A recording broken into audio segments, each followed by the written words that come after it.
Here we go. Welcome and Falcha to Random Thoughts from County Antrim on the 8th day. Yes, it's the 8th day of August 2021.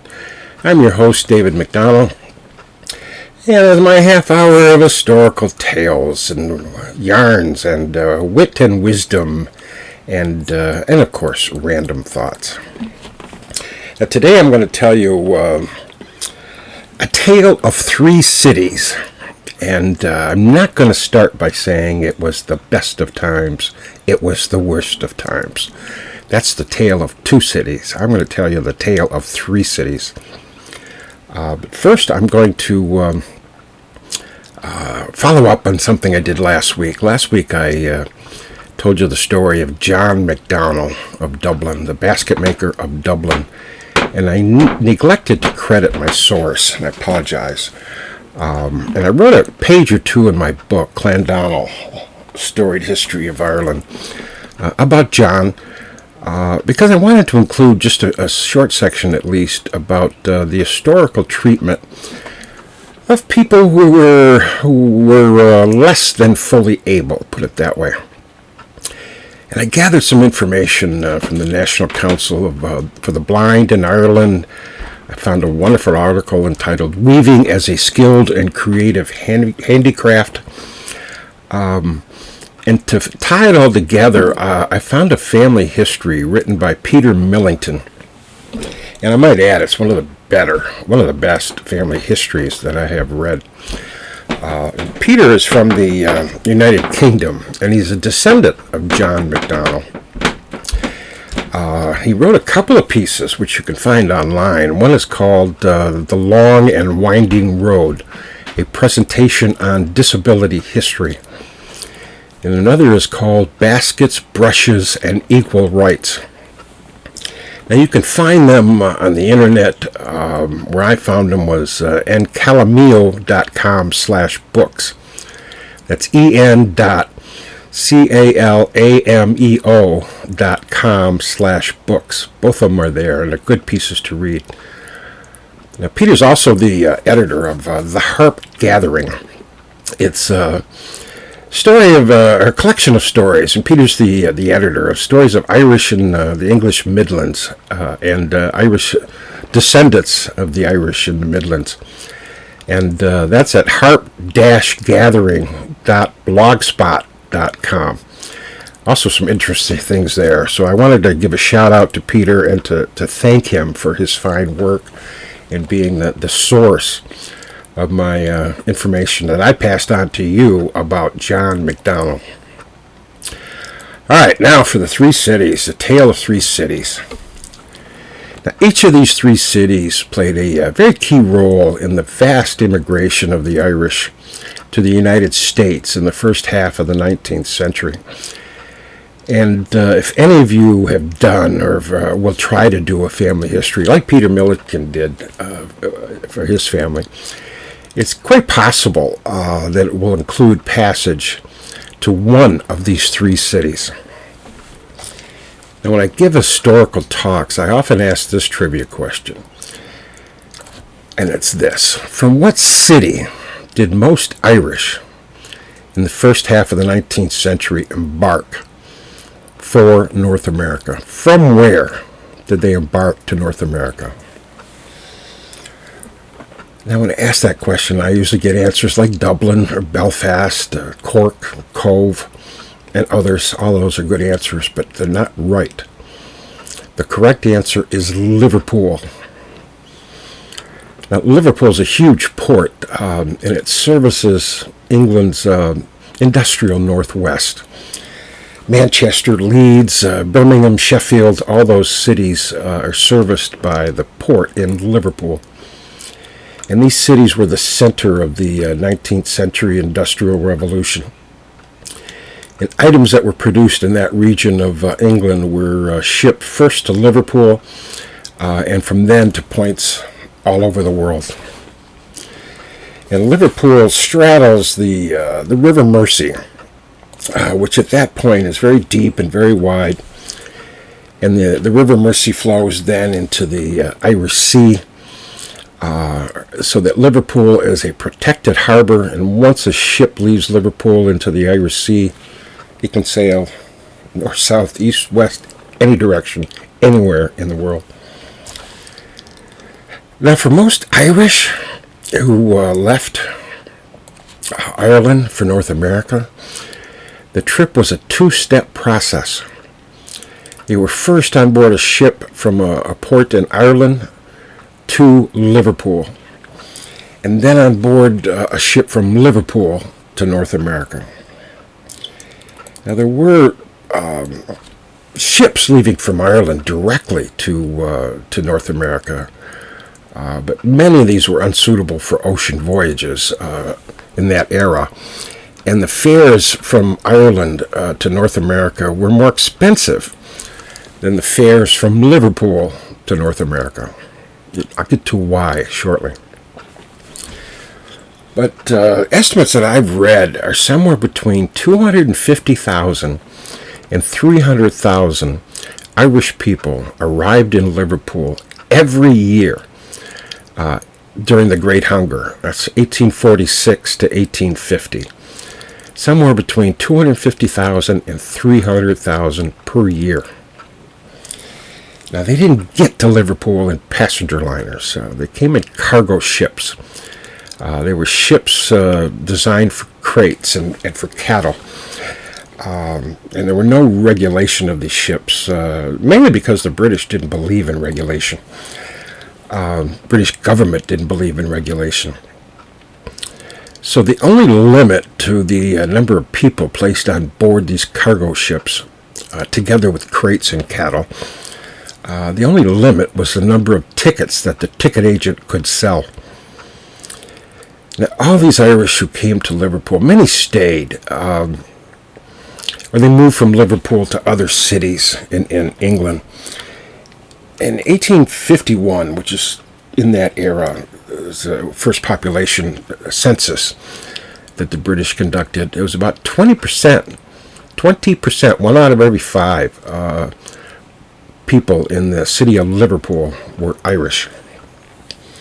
And even today, most people in Liverpool can trace their ancestry to somebody who had been in Ireland. Now, just an aside, how did Liverpool get its name? Liverpool, what does that mean? Well, no one knows for sure, but there are a couple of theories. The earliest settlement in that there goes back to the year 1190, quite a few years ago. And the language, the version of Old English spoken there at the time, the word probably means pool or creek with muddy water. So that may have been how they described that portion of the River River Mersey at the time, or maybe the rivers that flow into the River Mersey. There's another theory, though, which bird watchers may appreciate. There's an extinct bird called the liver. It's a heron-type bird that inhabited that area, and it made the water there its home. So the home was Liverpool. Anyway, that's the theory.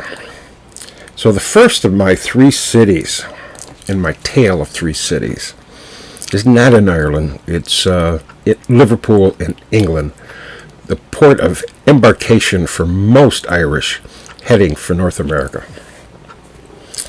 Now, I often ask people at my historical talks another trivia question. And my trivia question is this.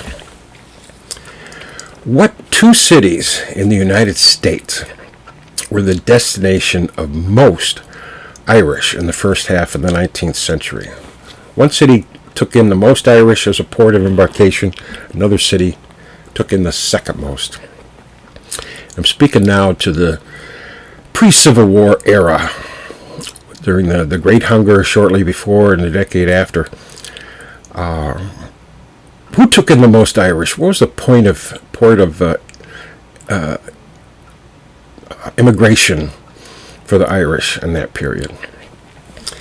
And if you answered New York as number one, you would be correct.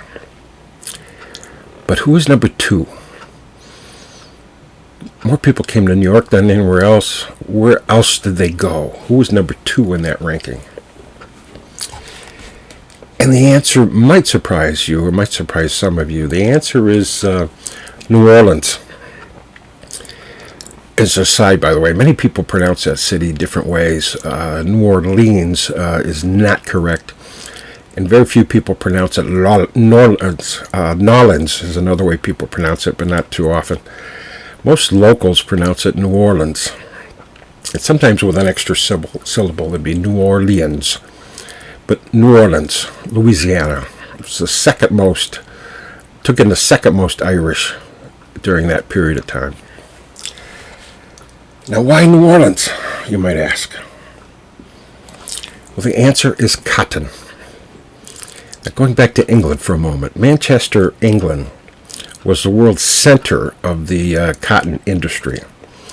The nickname for Manchester, by the way, is, at the time anyway, was Cottonopolis. They had steam-driven cotton mills. In fact, the number I saw was 108 cotton mills in Manchester in 1853. 108 different cotton mills. Now, Manchester was also the home of the cotton exchange for the bulk buying and selling of cotton and cotton products, sort of the New York Stock Exchange of cotton. Now, where did these Manchester cotton mills get their cotton? Well, they had many sources, or several sources, but the number one source of their cotton was from the American South. Cotton was America's number one export prior to the Civil War. And indeed, it accounted for 60% of the value of all products exported by the United States. So think of the United States in the 1850s, 1840s.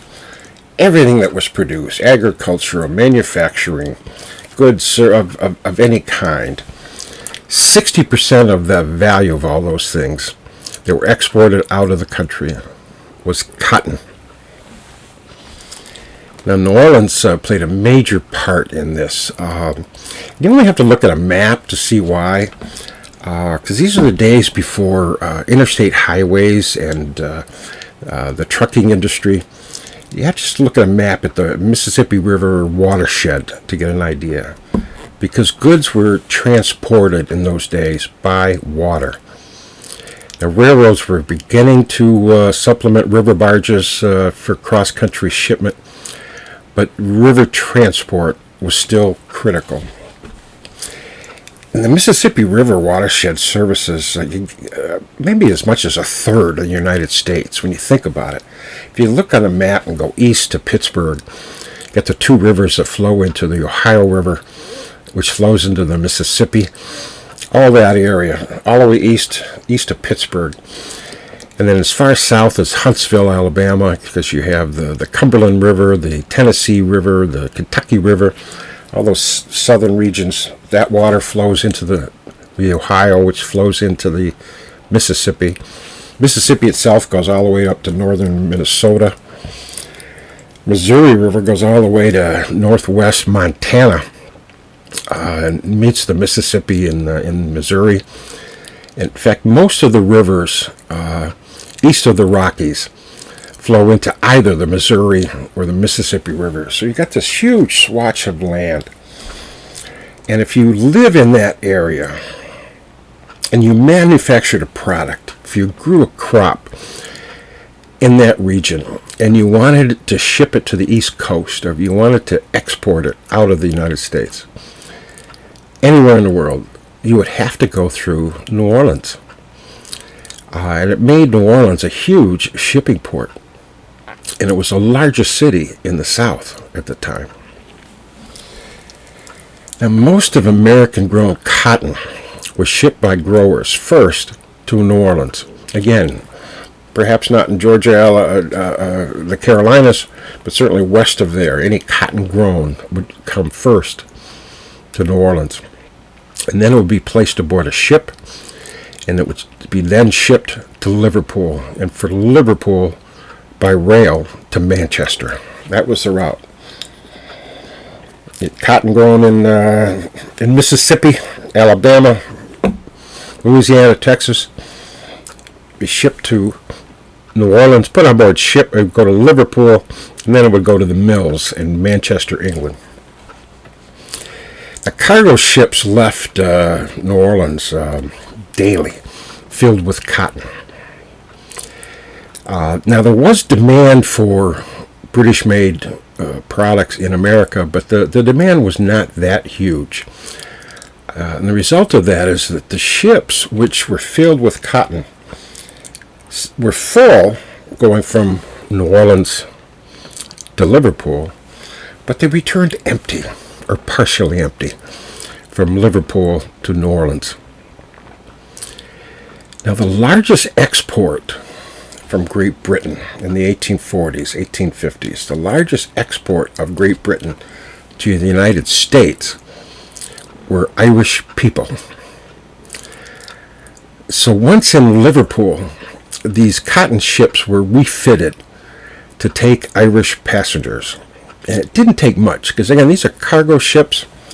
But what they do is the cargo hold, once the cotton was removed, they put in bunk beds, up as many as four bunks on top of each other.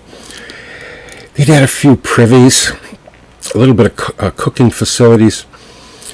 And because these ships, and then they'd fill them up with Irish, 200 or 300 of them. Fill them up with Irish, turn around, and head back to New Orleans.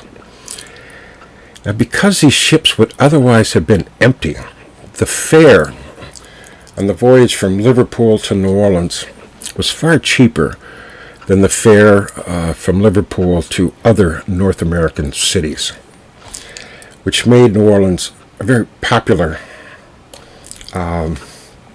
destination. And actually, the Irish that got on board those ships, you have to understand their understanding of American geography, which was virtually nil. The Irish wanted to go to America. They had no idea where in America. They may have heard of New York, but they didn't understand anything else about American geography. So they got aboard a ship. They may never have heard of New Orleans. They may never have heard of any other city. May not have heard of any of the states. But they knew they were going to America. They may not have known it was New Orleans till they got there. And it may not have been a comfortable trip at all, by any means. But it got the Irish to America. Now, once the Irish got to New Orleans, many of them stayed. There was a very vibrant, huge Irish community in New Orleans. But many went upriver. And New Orleans is a point of entry for many Irish who ended up settling in St. Louis or Chicago or other cities along the Mississippi, Missouri River. And many went further west. But their point of entry, by and large, was New Orleans. Now, this all ended with the American Civil War. The Union Navy blockaded Confederate ports. New Orleans was captured by the Union in 1862 and was occupied by the Union Army till the end of the war. And Irish immigration to New Orleans stopped entirely during the war. And it never really fully resumed. By the end of the Civil War, in the years thereafter, railroads made it much easier to move without using the river system. And it was very easy for Irish to land at an eastern port and travel west almost anywhere. So the number of immigrants arriving from Ireland to New Orleans just dropped substantially to almost nil after the Civil War. I'm going to mention, just on a personal note, I'm going to mention one of those Irish immigrants. His name was Edward John McDonnell. Now, he left Ireland and arrived in New Orleans in 1845. And I believe, although I have yet to confirm it, that he boarded a ship from Liverpool. I still need to verify that. But he arrived in New Orleans in 1845. He became a citizen of the United States in 1853. And the reason I'm telling you this is he was my great-grandfather. Arrived in New Orleans in 1845. All right, I think I do have time for one more city in our tale of three cities. It's another city which was a major port of entry for Irish immigrating to the United States. And this is curious because the city is not in the United States. The city is Quebec. And why Quebec? Well, the answer is very similar to New Orleans, except substitute lumber for cotton. If you think of lumber instead of cotton, you'll see why people went to Quebec. See, the industrialization and the urbanization of England increased the demand for timber. And England itself had fewer forests to meet that demand, as did most of Northern Europe for that matter. Now, one thing Canada had plenty of then, and has plenty of now, is trees. So Canada and England just developed this huge trade of timber. And ships were designed with large open holds to carry timber cut from the Canadian forest. So you're talking about these long strands, these full-size trees that can be used as a mast of a sailing ship or the beam for a large building, placed in this open hold in the hull of the ship. And they were cut and placed in these ships in Canada, and they were shipped to Liverpool. Now, Canada at the time was very sparsely populated. So the lumber cargo ships, in addition to that, weren't at all that suitable for non-lumber cargo. So for decades, these ships traveled from Canada to England with full loads of timber, and then from Liverpool to Canada empty or near empty. So what's the solution? Well, instead of returning empty, the ships returned full of Irish. So for Canada, it was lumber out, Irish in. For England, it was Irish out, lumber in. And many of these ships, frankly, got nicknamed coffin ships, since so many Irish died during the Hunger Years in transport across the Atlantic on these cargo ships to Quebec. I'll give you one factoid to just kind of give you the scale of this operation. But in the summer of 1847, the year the most highest number of people traveling from to Liverpool to Quebec, the ships were in queue on the St. Lawrence River, waiting to get to the quarantine station off Quebec on Gros Isle, an island on the St. Lawrence River.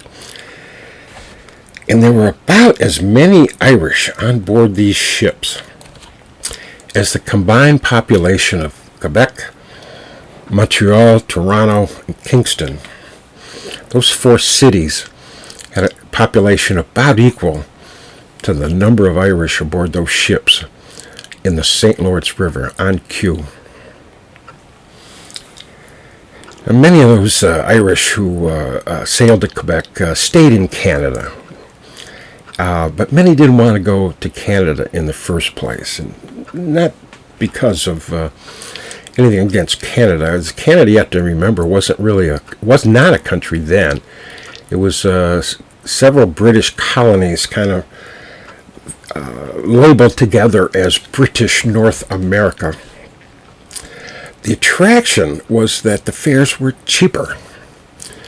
Again, since the ships were going back from Liverpool to Canada empty, the ship owners were willing to discount the fares to get people to get on board and come to Canada. But many of those who arrived at Quebec and elsewhere in Canada